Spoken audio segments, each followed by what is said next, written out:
Chapter 134, Talking, Antony's POV. Hanyu's face was pressed into Antony's shoulder, drenching his shirt with tears and hurting like hell where it put pressure on his mending collarbone. The man's body was hot and sweaty, and he fit awkwardly in Antony's arms, his long legs sprawling over the floor, and it was perfect. Antony cradled his sobbing offering, too scared to move. If he moved, he might break the spell. He wants to stay. Somehow, he wants to stay. You really mean it? The young man wept. You want me? Of course I want you, Antony murmured, trying to keep his tone calm. Choosing you was the biggest stroke of luck I've had in centuries. Hanyu let out a broken-sounding sob, and Antony was afraid he'd said the wrong thing until his offering whispered, Really? Even after everything that's happened with Marcus? There was a situation Antony didn't want to think about in the middle of their reunion. Or ever. Still, he forced himself to reply. Of course, he whispered. It's better to know what he's... You didn't make the situation. But now you're alone, Hanyu whimpered. No. Antony shook his head, ignoring the pain this caused his still healing skull. I was more alone before. The fact that I don't have a partner anymore doesn't change that. Now I have Theo again, and Felix, and Thad, and Julia, and... Well, if you're truly willing to stay... I have you. Yes. Finally, Hanyu sounded happy again. You do have me. I'm yours. Thank you for letting me be yours, Antony. Antony. Had his name ever sounded better? Thank you for wanting to be here, he breathed, overcome. I'll do better. I'll protect you from now on, I swear. You've always protected me, Hanyu argued. Every time I've gotten myself in trouble, you've protected me. I've tried. Basking in the glow of Hanyu's forgiveness, for just a moment, it almost felt like that could be enough. Antony knew he shouldn't question the miracle. It was like with Theo.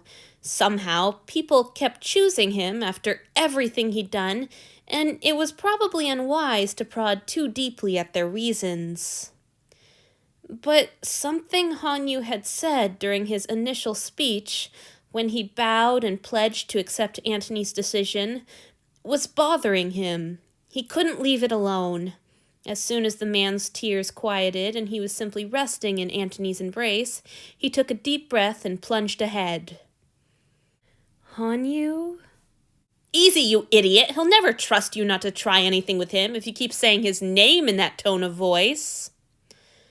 What did you mean about being less yourself? The young man tried to shift back so he could look at Antony. Antony knew he ought to let go, that it would be the respectful thing to do, the thing that made him seem trustworthy enough to share a bed with, but he couldn't bear to relinquish this closeness, not yet. He held Hanyu in place. Well, I just meant I would try to behave better, the young man explained, relaxing back into Antony's embrace. But you said you would be less like yourself, Antony persisted. It's the same thing. Hanyu gave a soggy giggle. What do you mean? Fuck, why was he snapping? He would ruin everything with his cranky grumbling. Hanyu shrugged loosely in his arms. I'm bad. He said it so matter-of-factly. It was that blasé tone, even more than the words, that broke Antony's heart. How could the sweetest, funniest, loveliest, most forgiving person in the world be sitting here on Antony's floor saying that he was bad without the slightest indication that he doubted those words at all? You're not bad, Antony growled, clutching his wonderful man a little tighter. "Don't be stupid." To his confusion, Hanyu laughed again. Why was he laughing? Didn't he understand how serious Antony was being? Where could Hanyu possibly have gotten this idea? What had Antony done or said to make him think this way? "You're so sweet to me," Hanyu sighed, nuzzling closer to him. "So much kinder than I deserve." "It's true," snapped Antony. "Wait. It's not true. You're not bad. For goodness sake, it was one boat ride." "It's not just that," Hanyu said, nearly scoffing. "I talk too much." "I love your talking," Antony interrupted. He realized belatedly that he'd spoken too fervently. Damn it. Hanyu would never trust him if he couldn't stop being so obvious about his feelings for the man. Antony fell silent, abashed. "You're so kind," Hanyu said, which Antony was beginning to suspect was a way to acknowledge his words without indicating that he believed them. It was also absurd. Why would Antony lie about this? If he didn't like Hanyu's talking, he could have forced him to stop at any time. Why wouldn't his precious man believe him? "But I'm also too emotional, and I forget my manners, and I don't accept punishments gracefully, and I'm horribly needy." "You're not too emotional," retorted Antony. "It's not your fault I keep scaring you and making you cry. And I don't care about your manners. You're certainly not needy, and you've accepted every punishment I've ever given you." "Not the kiss," Hanyu whispered. "Not the kiss. Oh, fuck. He thought... Antony had been hit by lightning once. He'd been in the riggings during a storm, and the only warning he'd had of the coming bolt had been a strange clicking sound in his head, and the way his hair had stood on end. Then, faster than even he could move, it had felled him. The pain had been indescribable, but even worse was the sense of stillness, his brain and body simply stopping. Iovita had had to pry his fingers from the rigging and beat out the fire that burst from his clothes. It was the only experience that he could think to compare with this moment, to try to understand and contextualize the sudden pain and sense of immobility. Hanyu was rambling on, sounding a little nervous. "Not that it was... Of course, I'm honored by my lord's touch, even as a disciplinary measure. It was a far kinder punishment than I deserved, which is why it's so awful that I reacted the way I did." Everything had been going so well, Antony thought pathetically, as if he could convince the universe to send him back to the happy feelings of a moment earlier. He'd known the kiss was clumsy and badly timed. He'd known that he didn't deserve to touch Hanyu, let alone kiss him. But it had never even occurred to him to think that Hanyu would interpret his affections as a punishment. Am I really so horrible and repulsive as that? Yes, of course I am. I enslaved him and made his life miserable and let my lover torment him. If a kiss from something like that isn't a punishment, what would be? Does he think it was purely a punishment, like a slap or a restriction? Or worse, does he know how attracted I am to him? Does he think I intended the kiss as a threat, as a promise of what I would do to him once I had my strength back? That I'm taking advantage of the need to punish him, to force myself on him? I have to stop this right now. I have to show him that he's safe, that I won't ever touch him without permission again. Once he was sure that he was in control of his face, he dropped his arms, finally releasing his hold on Hanyu. His offering stayed nestled against him anyway, but he couldn't even find it in himself to be happy about that. There's nothing wrong with you, he whispered, feeling dangerously close to tears himself. You don't deserve anything that's happened to you these last few days. Nothing's happened to me. Suddenly, Hanyu sounded miserable, and Antony tensed. Asao lost everything. You've been bedridden for days. Even Marcus is imprisoned. I'm the only one who hasn't suffered any consequences for that night. That night, Marcus. Antony had wondered what was said on the beach before he arrived, and since he suspected his offering was about to raise the subject of punishments, further punishments, additional punishments, punishments on top of the kiss. Oh gods, he'd experienced it as a punishment. This seemed like the perfect time to ask. Hanyu? This time, when he said the man's name, his tone was calmer, less openly yearning. Good. What did he say to you? Antony could sense it when the man flushed. He could hear his pulse, smell the blood as it rushed to Hanyu's face, and it made his belly gape emptily with hunger. Fuck! No wonder Hanyu felt that his touch was a punishment. Even in a moment like this, he couldn't stop being a monster. Things, the young man said evasively. Then he sighed and continued, and Antony could almost hear him reminding himself to be obedient. Antony wished he hadn't asked. He knew I was being presumptuous. Presumptuous? What in the world does he mean by that? Did Marcus try to convince him that I would be angry about the island jaunt? That I would give him some horrible punishment and he was presumptuous to assume that I would show some restraint? Is that where all this fear and dread has been coming from? Hanyu continued. He asked what I thought was so special about me that I thought you would want me. Everything. Hopeless longing closed over Antony's heart so tightly that it physically hurt, unless that was just his sternum. And he said I was a parasite, Hanyu whispered. Antony had wondered where that particular assertion had come from.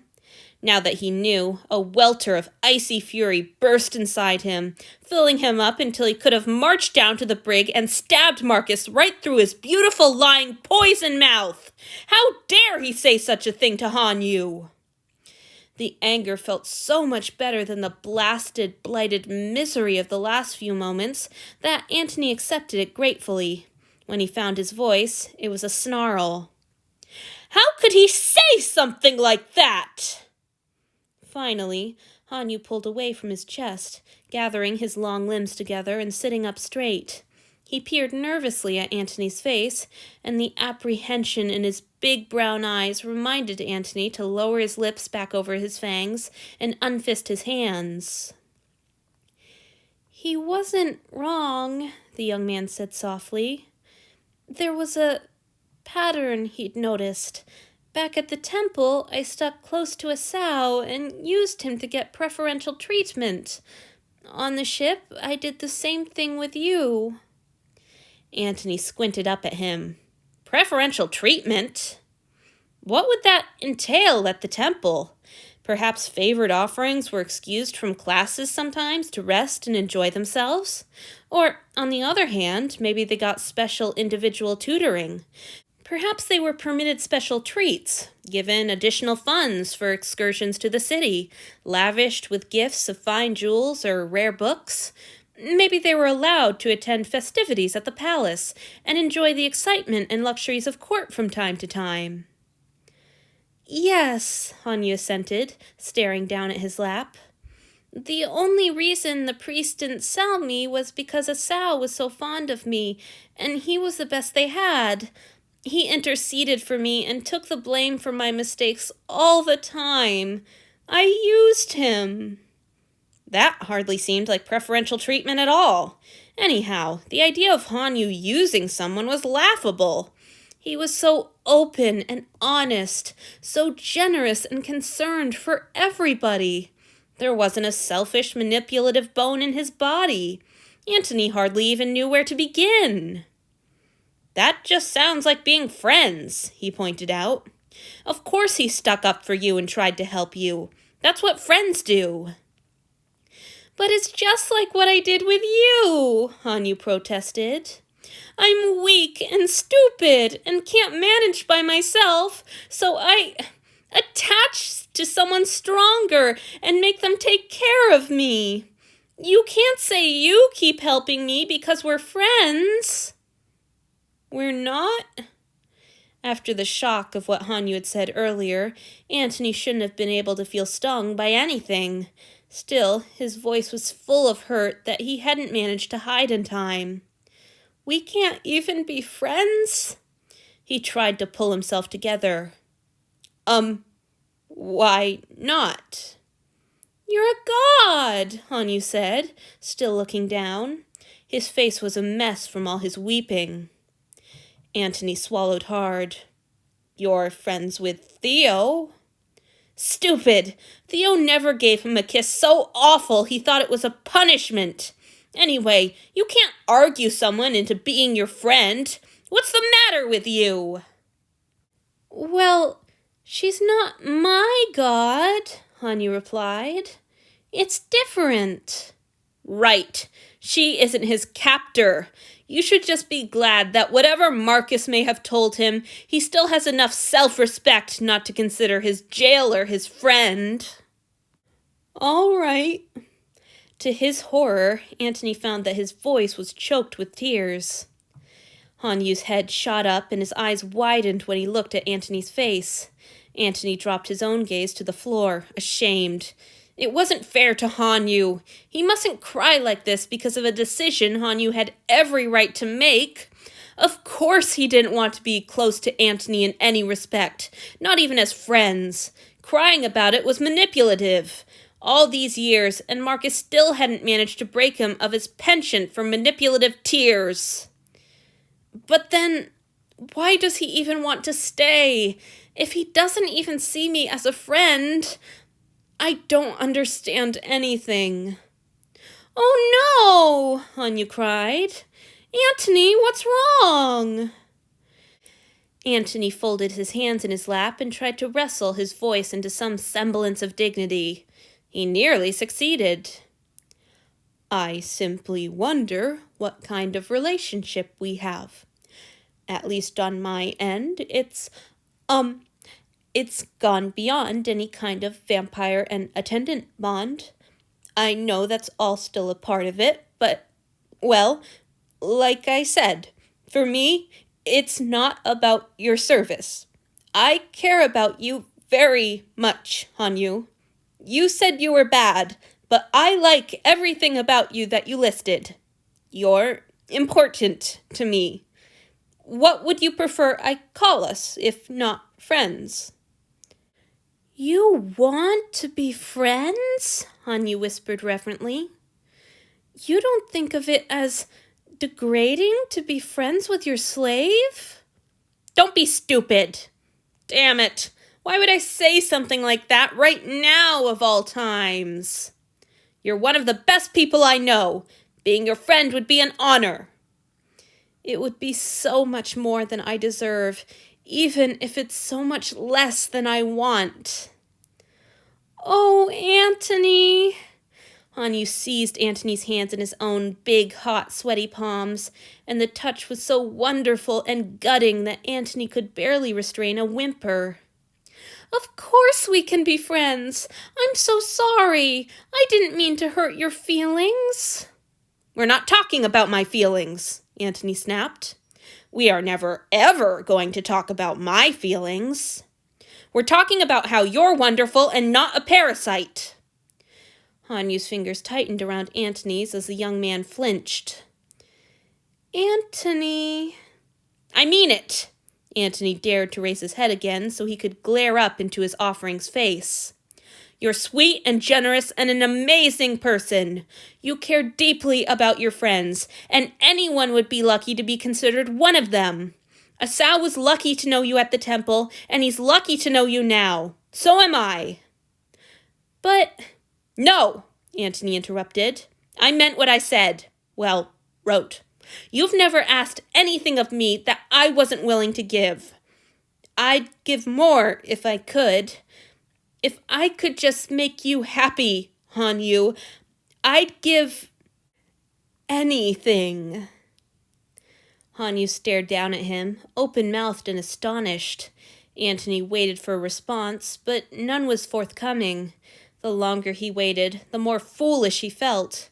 Of all the times to get overwrought and deliver speeches... Sorry, he grumbled at last, looking down. I know I'm being stupid and dramatic, but it's true. You're not taking advantage of me. It's not taking advantage to have someone care for you. And I do. So. He didn't know where he was headed with his rambling. As it turned out, he didn't have to be headed anywhere, because Hanyu fell back against him, weeping even noisier tears than before. It was probably going to be quite a while before they actually managed to leave the rooms and visit Asao.